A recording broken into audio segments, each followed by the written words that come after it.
ഗേൾസിനായാലും ബോയ്സിനായാലും ബേസിക് ഒരു skin routine വേണം, മസ്റ്റാണ്. Because you will see your skin change. അത് നമ്മൾ ചെയ്താൽ മാത്രമേ മനസ്സിലാവുള്ളൂ.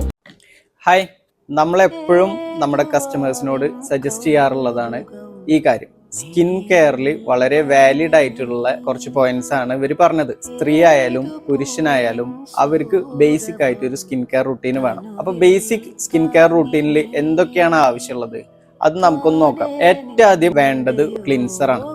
ഫേസ് വാഷ് എന്ന് പറയും. നമ്മുടെ ഫേസിലെ പോർസിലൊക്കെ അറ്റ്മോസ്ഫിയറിൽ നിന്നൊക്കെ ഒരുപാട് ഡേർട്സ് വന്നിരിക്കാനുള്ള സാധ്യതകളുണ്ട്. അപ്പൊ ഇതിനെ ഫസ്റ്റ് ക്ലീൻ ചെയ്യാന്നുള്ളതാണ് ആദ്യത്തെ പ്രോസസ്സ്. രാവിലെ എണീറ്റ് പുറത്ത് പോകുന്നതിന് മുൻപാണെന്നുണ്ടെങ്കിലും അല്ലെങ്കിൽ പുറത്ത് പോയി വന്നാലാണെന്നുണ്ടെങ്കിലും ഒരു ഫേസ് വാഷ് യൂസ് ചെയ്യാന്നുള്ളത് വളരെ ഇമ്പോർട്ടൻ്റ് ആയിട്ടുള്ള ഒരു കാര്യമാണ്. നെക്സ്റ്റ്, സ്ത്രീകളാണെന്നുണ്ടെങ്കിൽ ഒരു ടോണർ യൂസ് ചെയ്യുക. നമ്മുടെ പോർസ് ഒക്കെ ഓപ്പൺ ആവാൻ വേണ്ടിയിട്ട്, ഫേസിലുള്ള ഫേഷ്യൽ പോർസ് ഒക്കെ ഓപ്പൺ ആവാൻ വേണ്ടിയിട്ട് ടോണർ നമ്മളെ വളരെയധികം ഹെൽപ്പ് ചെയ്യും. പുരുഷന്മാരിൽ അങ്ങനെ ടോണർ അത്ര അത്യാവശ്യമുള്ള ഒരു കാര്യമല്ല. അതുപോലെ നിങ്ങളുടെ സ്കിൻ ടൈപ്പ് അനുസരിച്ചിട്ടുള്ള ഒരു ക്രീം അല്ലെങ്കിൽ ഒരു സീറം, അതിന്റെ കണ്ടന്റ് എന്ത് വേണം എന്നുള്ളത് നിങ്ങളുടെ സ്കിന്നിന്റെ ടൈപ്പ് എങ്ങനെയാണോ, നിങ്ങളുടെ ആവശ്യം എന്താണോ അതിനനുസരിച്ചിട്ടാണ് നിങ്ങൾ ചൂസ് ചെയ്യേണ്ടത്.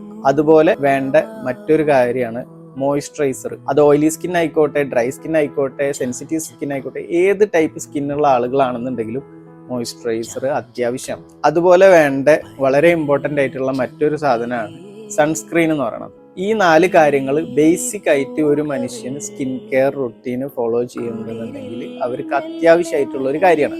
ഇത് നിങ്ങൾ ഫോളോ ചെയ്താൽ തന്നെ നിങ്ങൾക്ക് കാണാം നിങ്ങളുടെ സ്കിന്നിൽ ഉണ്ടാവുന്ന ചേഞ്ചസ്. സോ അപ്പോൾ നിങ്ങളുടെ സ്കിൻ ടൈപ്പ് അറിയാനും നിങ്ങൾക്ക് ഏതൊക്കെ പ്രൊഡക്ട്സ് ആണ് ആവശ്യമുള്ളത് എന്നുള്ള എക്സ്പേർട്ട് സജഷൻസ് അറിയാൻ വേണ്ടിയിട്ടും നിങ്ങൾക്ക് നമ്മുടെ ബയോയിലുള്ള നമ്പറിൽ ജസ്റ്റ് വാട്സപ്പ് ചെയ്ത് കഴിഞ്ഞാൽ അറിയാൻ പറ്റും. സോ അപ്പോൾ stay healthy, stay happy. Thank you.